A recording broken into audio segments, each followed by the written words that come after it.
சொல்லாயோ சொலைக்கழி சொல்லும் அந்த ஒரு சொல்லில் உயிர் ஒன்று ஊசலாடுதே. ஹாய் கள்ளிக்காட்டுக்குள் ஃப்ரெண்ட்ஸ், எல்லாருக்கும் வணக்கத்தை சொல்லிக்கிறேன். யாருமே நமக்கு சொல்ல மாட்டாங்க, நாம தான் கார்டனிங் பற்றிய நிறைய விஷயங்களை தெரிஞ்சுக்கணும்.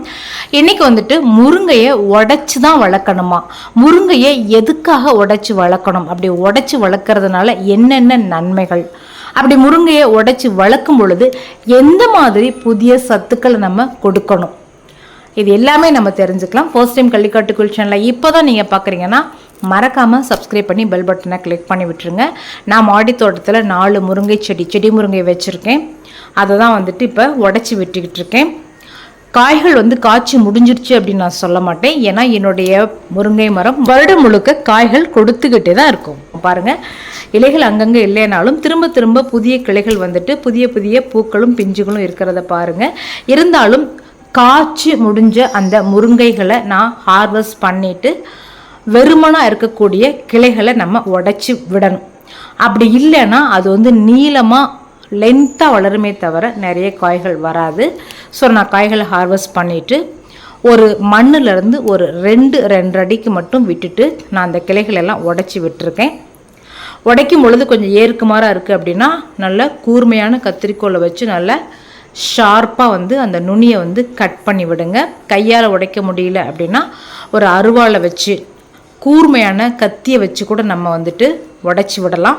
இந்த மாதிரி முருங்கையை உடைச்சி விடுறத ப்ரூன் பண்ணுறது அப்படின்னு சொல்லுவோம். இந்த கிளை கொஞ்சம் பெருசாக இருக்கிறதுனால நான் அருவாளால் கட் பண்ணுறேன். அப்போ கொஞ்சம் கரெக்டாக கட் ஆகும்.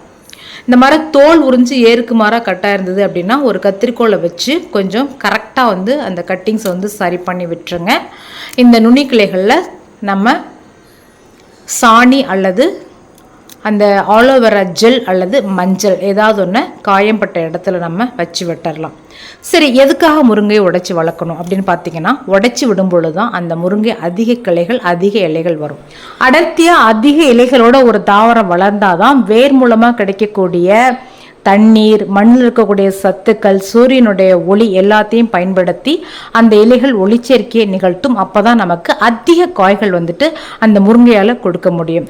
அதிக இலைகள் வேணும் அப்படின்னா கண்டிப்பாக நம்ம முருங்கையை அப்பப்போ ப்ரூன் பண்ணி விடணும். ஸோ அதுக்காக தான் நீங்கள் உடைச்சி வளர்த்திங்கன்னா அதிக இலைகள் அதிக பூக்கள் காய்கள் நமக்கு கிடைக்கும். இப்போ பார்த்தீங்கன்னா, எப்போல்லாம் முருங்கையை உடைச்சி விடுறீங்களோ அப்போ அந்த வேர் பகுதிக்கு பக்கத்தில் சின்னதாக ஒரு குழி போட்டு பெருங்காயம், கட்டி பெருங்காயம் எந்த பிராண்டு வேணால் வாங்கிக்கோங்க. என்கிட்ட 4 முருங்கை இருக்கிறனால நான் அந்த கட்டி பெருங்காயத்தை 4ஆக பிரிச்சுக்கிட்டேன். அந்த வேர் பகுதிக்கு பக்கத்தில் சின்னதாக பள்ளம் பறித்து அந்த பெருங்காயத்தை போட்டு மூடி விட்டுருங்க. ஏற்கனவே பசுந்தாள் உரம் கொடுத்துருக்கேன். ஸோ அந்த மண்ணுக்கு தழைச்சத்து நான் ஏற்கனவே கொடுத்துருக்கேன். அடுத்து சாம்பலை, மர சாம்பல், பழைய சாம்பலை ஒரு கைப்பிடி எடுத்து தூவி விட்டீங்க அப்படின்னா சாம்பல் சத்தும் கொடுத்துடலாம். அதே மாதிரி மணிச்சத்துன்னு சொல்லக்கூடிய பாஸ்பரஸ் சத்தை நம்ம கொடுக்கணும். ஏன்னா இப்போ தான் அந்த முருங்கையை உடைச்சி விடுறோம். ஸோ அந்த மரத்துக்கு தேவையான தலைச்சத்து, மணிச்சத்து, சாம்பல் சத்து நம்ம கொடுத்துடணும்.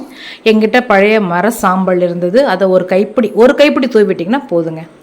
அடுத்து இந்த புளிச்ச மோர் அல்லது அரிசி கழனி, இதை நம்ம தெளித்து விட்டோம் அப்படின்னா அந்த மண்ணில் பாஸ்பரஸ் சத்து கிடைச்சிரும். அது மட்டும் இல்லாமல் அந்த பசுந்தாள் உரம் கொடுத்தப்ப நான் குட்டி குட்டியாக கட் பண்ணி போட்டிருக்க இலைதலைகள் ரொம்ப சீக்கிரம் மக்கிடுவாங்க. ஸோ இந்த மாதிரி காய்ச்சி முடிஞ்ச பிறகு உங்கள் முருங்கையை உடைச்சி விடுங்க. உடைச்சி விட்ட பிறகு இந்த மாதிரி தலைச்சத்து, மணிச்சத்து, சாம்பல் சத்தை கொடுத்துட்டு கட்டி பெருங்காயத்தை ஊனி வச்சிங்கன்னா பூக்கள் உதிராமல் அந்த பூக்கள் அப்படியே காய்களாக மாறும். அப்புறம் என்னங்க, உங்கள் வீட்டு முருங்கை மரத்தையும் உடைச்சி தானே வளர்க்க போகிறீங்க. உங்கள் கருத்துக்களை கமெண்ட்டில் சொல்லுங்கள். நம்ம வீடியோக்கள் பிடிச்சிருக்குன்னா குட்டியாக ஒரு லைக் கொடுத்துட்டு மறக்காமல் சப்ஸ்கிரைப் பண்ணுங்கள். பெல் பட்டன் கிளிக் பண்ணுங்க.